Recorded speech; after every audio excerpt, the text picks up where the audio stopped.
Hey, I'm Dr. J. Welcome to my kitchen. Today I want to share with you one of my favorite Instant Pot meals. It comes together in minutes, sweet and sour pork. It's so yummy. We actually already had it once this week. I'm craving it. We're gonna make it. I want to show you, I've had some people ask me like the easiest way to cut your produce. I find with peppers, you can do two ways. Sometimes I cut right in half, and then I just have a little garbage bowl. I love to have a bowl, put a little plastic liner in. It makes cleanup easy. And then literally, I just kind of grab in the middle, scoop it out, and then you get out most of the seeds and everything just like that. Okay, so that's one way to do it. Just like that. And then the other way, is sometimes I'll just go just around the edges of the pepper. So just kind of cutting around, trying to avoid that center, okay? And my fingers, okay? And I get most of the pepper that way too, but I don't get those seeds. I'm gonna take out this little membrane in the middle. It's not gonna hurt you, but it just looks prettier like this. So what I'm gonna do is, I want big dices for this because it makes me think of a Chinese restaurant. I don't know. So that's how I'm gonna make them. But you could do strips, but I'm gonna cut big chunks. So this is what I'm just gonna cut into 3, and then 3 again, just like that. So I'm gonna continue doing this, get my peppers cut up, and we're gonna have sweet and sour pork in minutes. Okay, so we got our peppers all cut up, big chunks, and then we're just gonna get our onion. So I wanna cut it in half like this. You wanna leave that root end intact. That way it'll keep the onion together when you're cutting it up. Okay, then I'm just gonna cut right down the center, just like that. And I'm just gonna peel. And again, I want big chunks. This is gonna be so beautiful. Even though we're doing pork, it's more of a veggie forward. We have a little bit more veggies than we are gonna have pork. It's gonna be so good, so good. We just made this the other night with our oldest grandson, Charlie, and it was a big hit. He had leftovers for the next day. So I'm just gonna cut this like this. So all intact, you can see the root end. I'm just gonna cut big slices, how big as I want, just like that. And then I'm gonna cut again, big chunks. Okay, and keeping my fingers out of the way. Okay, this is a great tool in the kitchen. It's just a little bench scraper. I love it. It just kind of keeps everything. I can just dump and go. Oops, that one was trying to escape. So I'm gonna do the same thing. This one is this size a little bit higher, so I'm gonna cut this in half. Just kind of keeping my hand on top so I don't cut myself. And the same thing, just gonna have big pieces, and then we're gonna have big dices. Okay.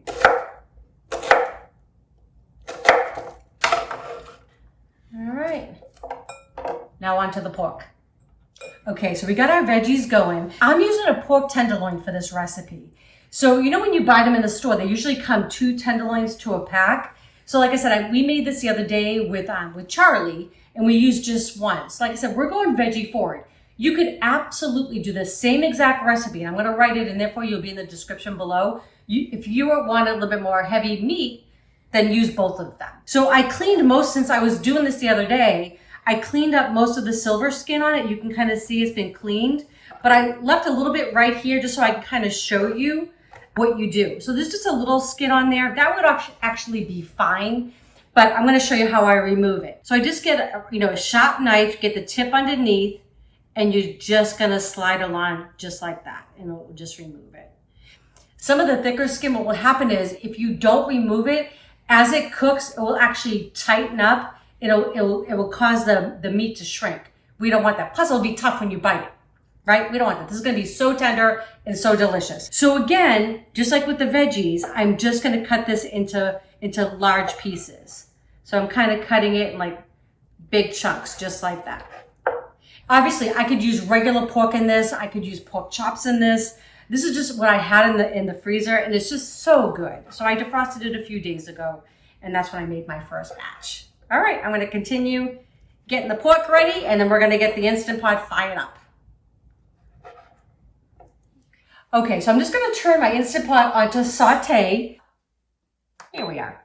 Gonna let this get heated up while I'm getting the sauce ready. So I'm gonna put just a couple tablespoons of avocado. It's just a neutral oil in the bottom of the pan because we're gonna start with the pork in just a minute. So while that's getting heated, we're gonna build our sauce. We're gonna start with 1/2 cup of ketchup, okay, going in. And I like to use a big measuring cup like this because I can see the measurements on the side. I don't need to dirty a bunch of measuring cups. And then it's just less cleanup. I try to be exact with you all, so I know when I'm doing this that I've done this before. I can recreate it. You can recreate it in your kitchen. So precise. All right, that's a half a cup. Okay, so now we're going to add 1/4 of a cup of tamari. This stuff is delicious. Low sodium, it's gluten-free. So if you have those friends and family members that are gluten-free, this is very good. You could also substitute this with a low sodium soy sauce. That would be fine. So now I'm just going to bring this up to 3/4 of a cup. Just like that. Got some minced garlic. If you've never used these tubes, fabulous. They're a great time saver. So I'm just going to use 2 teaspoons. Just about there, okay? And then I'm gonna use 3 tablespoons of the minced ginger. So good, so fragrant. Love this stuff. 1, 2, and 3. And we're gonna do 3 tablespoons of rice wine vinegar.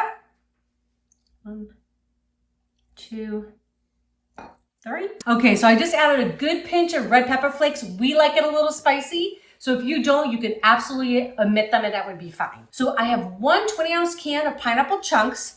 I'm going to get all the juice in here.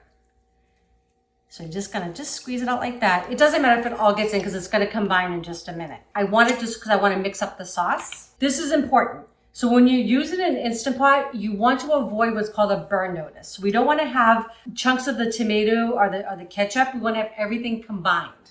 So I'm just gonna give this a good whisk. Oh my gosh, it smells so good already. You got that ginger and the garlic. Yum. It was funny because our grandson Charlie's like, I've never had sweet and sour. What makes it sour? I'm like, well, you got the pineapple, right? Sweet. And you get that little vinegar, right? Which gives you that kind of sour note. It's so good. Okay, so now my pan's ready for me. Since I'm only using 1 of the pork tenderloin, I can do this all in one batch. If you were using both, I would do half and then do the other half. But this makes it so simple. So all going into the pot. You always want to season each layer. Okay, so I'm going to put a little good dose of salt over the top. Because we don't want to have flat tasting food, right? Not in this kitchen. Okay, and we're going to add some ground black pepper. And this is just going to go for about 2 to 3 minutes. I just want to get a little browning on them, a little saute. You could absolutely skip this step.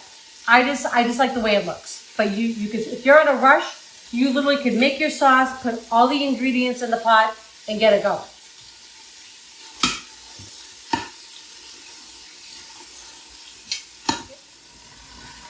Okay, so it's all getting nice and brown, a little caramelization, makes the meat a little sweet. I shut it off, I hit cancel. This is a really important step. Okay, so we've got our liquid, I've mixed it all together. I want to make sure that I scrape the bottom of the pan. So I'm gonna pour all this in, okay? And this is gonna help us avoid that burn notice that I know people are afraid of, but don't be. So I wanna make sure I go through, and the pan is still hot, even though I shut it off, it's still hot. So I'm just gonna scrape and make sure when you're doing this that you don't feel any resistance on the bottom of the pan. This way, you know, you get everything off the bottom. And you know, I have had the burn notice before. Worst case scenario is you shut the machine off, you take the cover off, you scrape it, put it back on, and continue to cook. It's not the end of the world. But, you know, who wants to do that? The best thing about having the Instant Pot, right? What I love about it is that I can, once I put the top on, I can forget about it. I can go do something else. If you're like us, I'm sure you all are just as busy. We come home from work and we're still doing things, right? Before we can settle down for the night. So that's why this Instant Pot has been my best friend. So just gonna continue making sure. I think I did it. Okay, so that feels great. What I'm gonna do now is I'm gonna put the pineapple, just dump it all in. Our veggies go right on top. At this point, you wanna make sure you season again. Remember I always said season every layer, right? Just a little bit of salt and a little bit of pepper. I'm telling you, it will change your cooking. I promise you, okay? A little bit of pepper there. That's it. Top's gonna go on 5 minutes. I know it doesn't sound possible, but it is. So 5 minutes, we're gonna do pressure cook. Mine says more or high. It's gonna take about 10 minutes to come up to pressure. When it's done, I'm gonna do a quick release and we're gonna be ready for dinner. That's simple. Okay, we are ready. Just gonna hit cancel. And now you just wanna make sure you release all the pressure. For my machine, it's a press button. Some of them have a slide. Either way, you wanna make sure all the pressure inside the pot goes. And for me, I know that happens when the pin drops. Okay, safe to open. Oh my gosh, it smells so amazing in here. My gosh. Okay, so I want to thicken this liquid, right? So I'm going to put this on saute, just so I keep it warm. And I'm going to have it on saute high. I'll just keep it bubbling.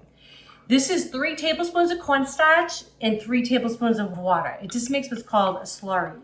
And what that's going to do is it's going to actually thicken the sauce. And so I'm going to pour this in.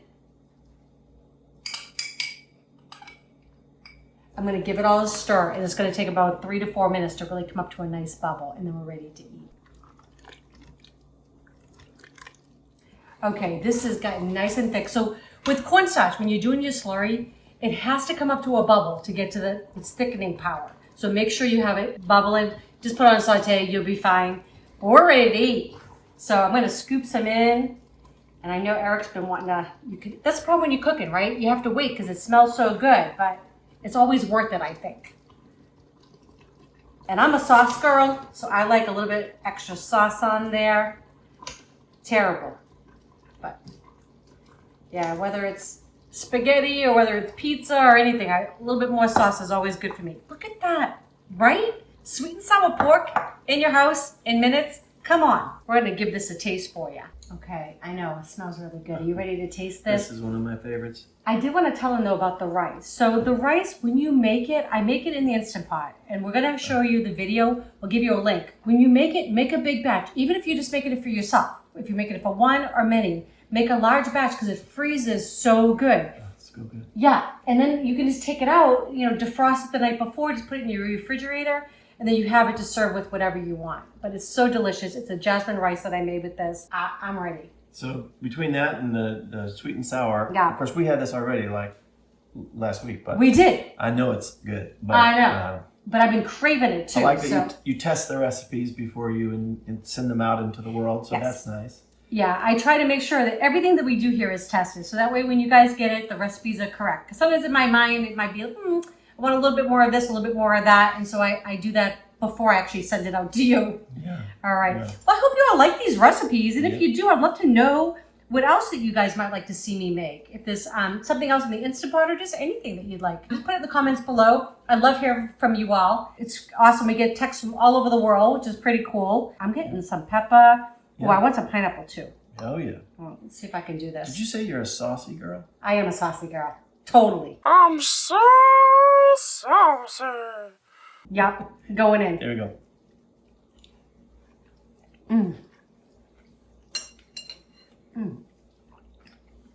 Oh. That's so delicious. That's delicious. Yeah. You will never order takeout again, I promise you. And you will probably want this twice a week. Like we've had it. It's so good. The rice, the sweet and the sour, right? The pineapple, it's so good. And the tenderloin, right? It's kind of hard to screw that up. I hope you all make this recipe. If you like these kind of recipes, please share with your friends and family. If you have not subscribed yet, please do that as well. And don't forget to click that bell. That way you know when our next video is coming out. All right, we love you all.